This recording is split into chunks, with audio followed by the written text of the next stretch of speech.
As of now, alas 5. Ngayon po ay, may nakulong po ditong baka sa gitna po ng ilog. Kaya mabuti po hindi pa po ito na ng ilog. Ito po, may mga baka po dito yung kuya Robin po. Nandito yung mga baka niya. Nandyan. Ito na ba yung baka niya? Ayun, ang baka niya. Ayun. Nandoon, siyam daw po yung baka niya dyan. Ayun, so. Ayan, kumakain sila. Buti na lang may pagkain dito. Ayan. Siyam daw po yan. Tapos ito may kubo yata ito bahay na anod. Kagabi daw po yan, malakas daw po Ayan. Diyan po na napadpad yung bahay kubo. Ay, nakatangin, diyan po Ayan po, diyan po yung kung saan na ba yung pamakain dyan.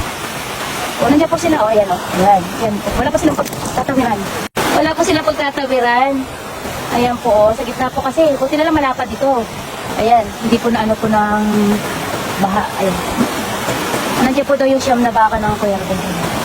Ayun, parang dalawa lang yata nakita ko. Baka iba nakatago. Wala tutulog, malamig kasi Ayun po sila. Ayun na isang baka. At yun ang isa.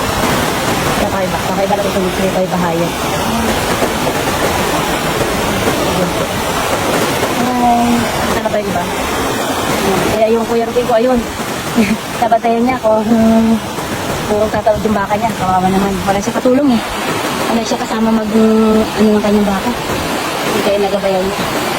Nagtabayanan po pala niya. Ay, lakas po ng tubig Grabe.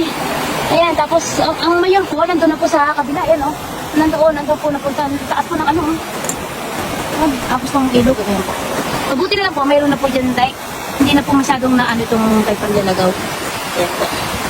Grabe, lapad po talaga ng ilog. Ayan po. Update lang po tayo.